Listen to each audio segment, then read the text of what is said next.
Voilà, j'en profite, mesdames et messieurs, pour vous rappeler que vers la tente Théodora, c'est-à-dire au fond où il y a de la restauration, en face de l'endroit où vous pourrez vous sustenter, vous pourrez aussi prendre un billet de loterie de la Fondation Théodora qui envoie des cours dans les hôpitaux pour alléger l'hospitalisation des enfants et leur permettre d'avoir une bouffée d'air extérieur et de bonheur avec ces clowns.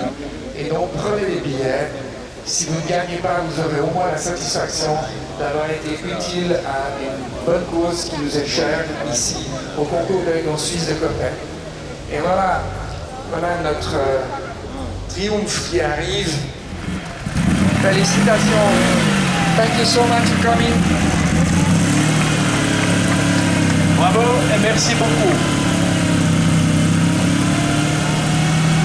Alors la voiture qui arrive est une pièce historique suisse.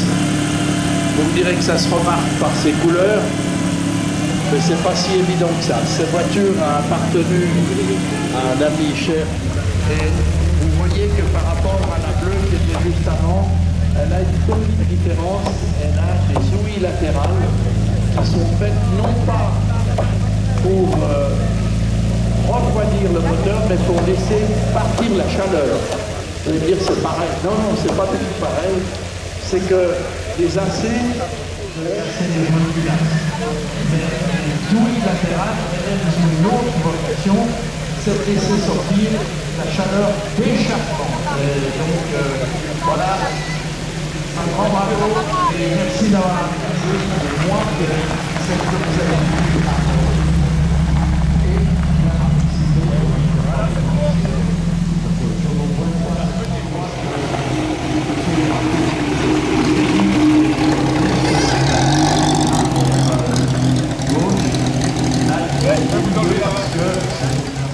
Lamborghini, 60e anniversaire.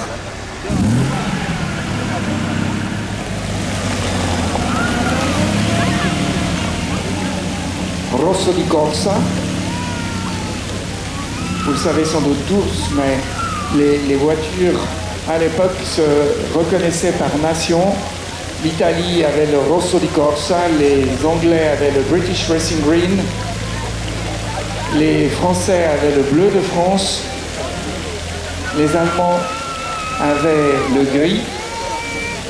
Alors voilà, c'est effectivement une voiture qui ne supporte pas tellement.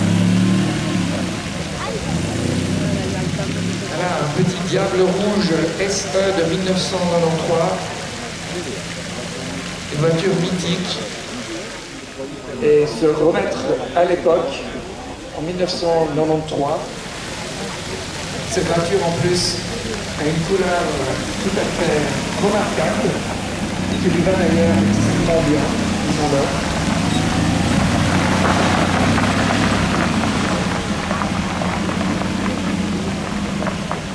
Enzo Ferrari.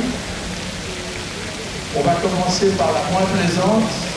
Enzo Ferrari aurait dit, mais ça n'a jamais été. First in class, tout à fait mérité. Monsieur Colère, qui est la mémoire automobile du pays, me rappelle, et il fait bien de le faire, que c'était la famille Rossetti qui était à la fois l'importateur en Suisse de la marque Lamborghini et qui, au moment où Lamborghini a connu un gros trou de finances, est venu à racheter une grande partie des actions et a permis à cette marque magnifique de survivre. Bravo et merci d'avoir amené. Comme quoi nos amis jurassiens aiment les belles voitures, c'est connu. Alors ils aiment les belles voitures et les tracteurs aussi, mais il faut reconnaître qu'entre les tracteurs Lamborghini, qui sont l'origine de la fortune de cette famille, et les voitures qu'ils ont produites, il y a quand même une assez grosse différence. C'est un point commun avec les Porsche, puisque les tracteurs Porsche a fait la plupart des dessins de toutes les indices, et ces dessins ont été rachetés ou transmis par la marque à Willowbrook, et à Parkward avant que Parkward ne soit propriétaire de Rolls-Royce et de Bentley qui ont racheté ce carrossier mythique. Et la voiture qui vous est présentée, donc un Lister 21 de 1964, a une carrosserie du châssis tous les 100 ou 200 km. Il faut voir aussi que les châssis ne se graissaient pas automatiquement, il n'y avait pas de graisse permanente. C'est extrêmement chaud et dans la mesure du possible, si vous en avez, ou si vous voulez soutenir le concours, achetez des casquettes. Merci beaucoup. Là, je vois que cette voiture est venue depuis l'Italie par la route, par le père et le fils. Et les propriétaires, me dit-on, sont argent propriétaires. Les Ferrari sont un freinage nettement supérieur. Ils pouvaient freiner jusque 200 mètres. la très jolie combinaison de couleurs. Bravo. Bravo.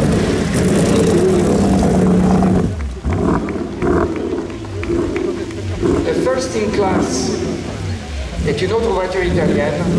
C'est une...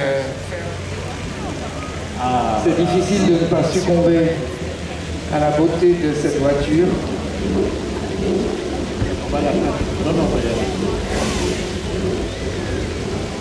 Merci mille fois.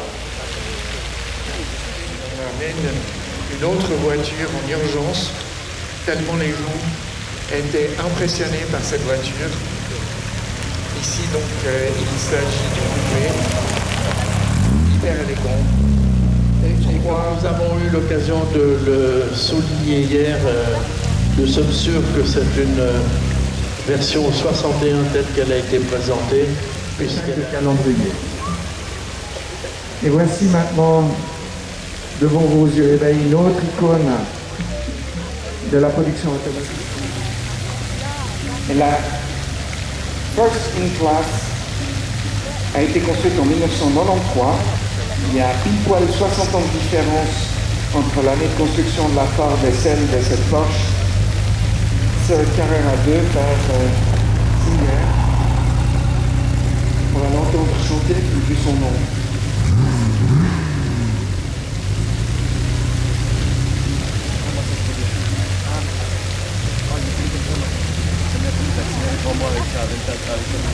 Elle est aussi un peu basse, mais elle a passé.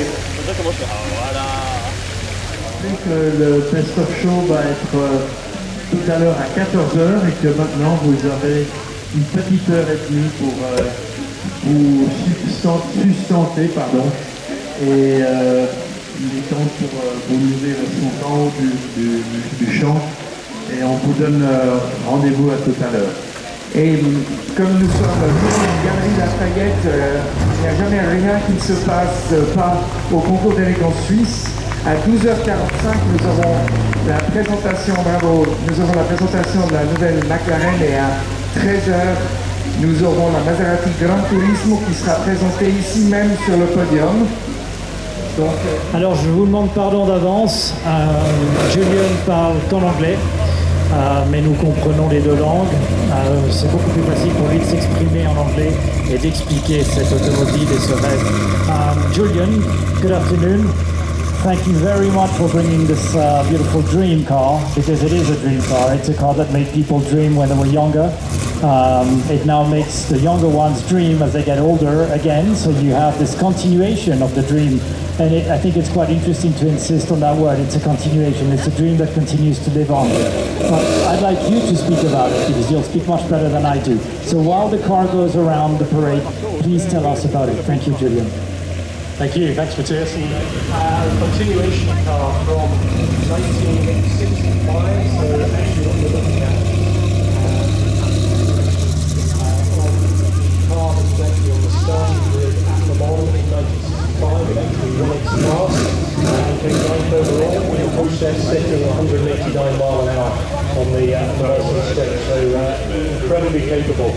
It's a testament really to Giotto Bizzarini, who of course is a legend in the automotive world, and it's great looking around in terms of the number of cars that actually representing some of his life, some of his achievements. And of course he was with Alfa Romeo to start with, subsequently was poached by Enzo Ferrari, headhunted to Enzo Ferrari, was involved in the 250 and the 250 GTO before going to Lamborghini.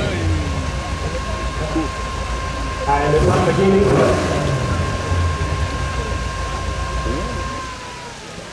Lamborghini he designed the V12 engine, so minor changes on the car, and one of those is that it's a carbon fibre body shell rather than the glass fibre, which would have been period. And of course inside we fitted FIA approved seats, racing harness and roll cage and a fire extinguisher as well. So to answer your question, this is a car that can go straight on the racetrack. We took it to the Spa Historics about 3 weeks ago, and the car set the second fastest lap straight out of the box, racing against 250s, racing against listers, racing against D-types.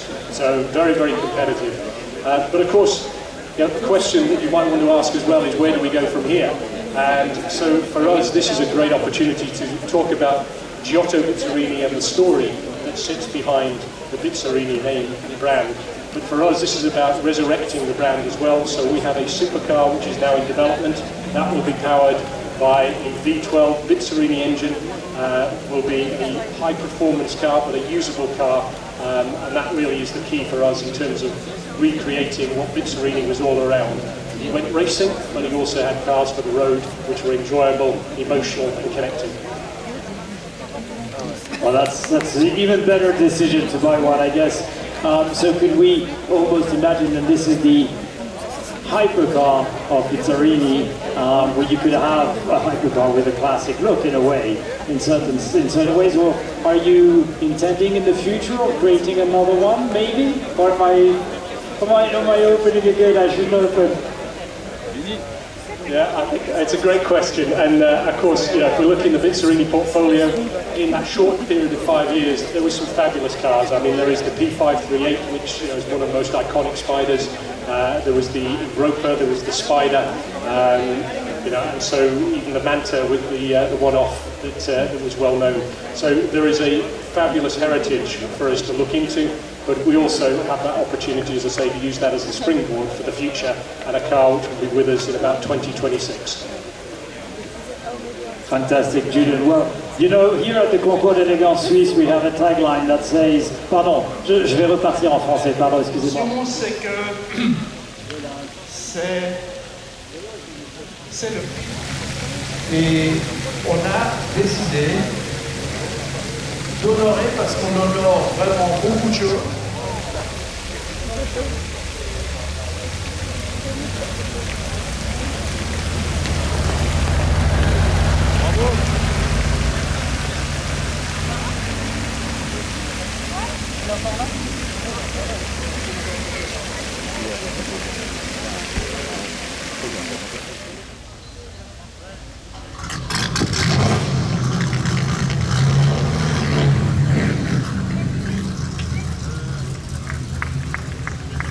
Bravo.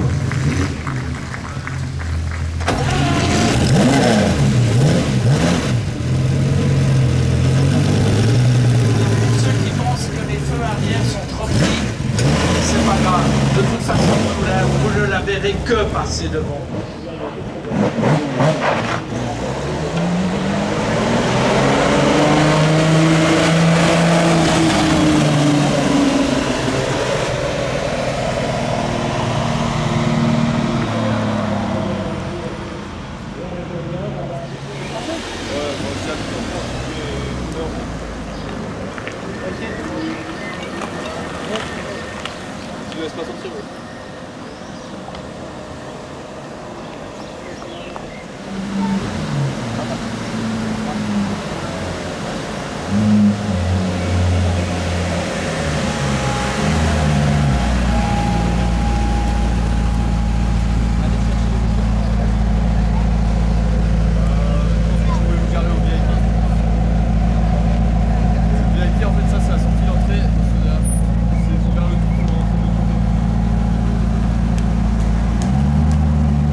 SAMQ, c'est le rayon de braquage.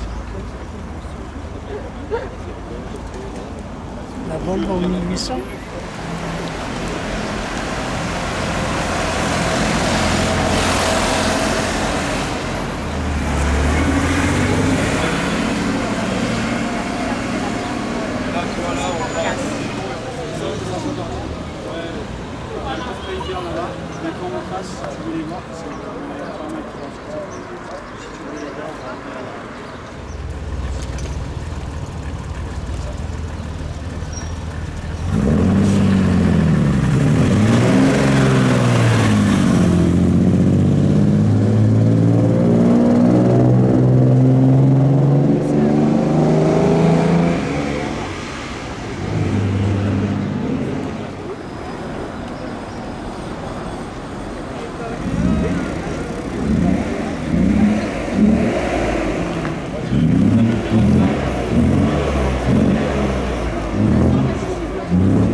Super, merci encore, hein. Bonne fin de dimanche.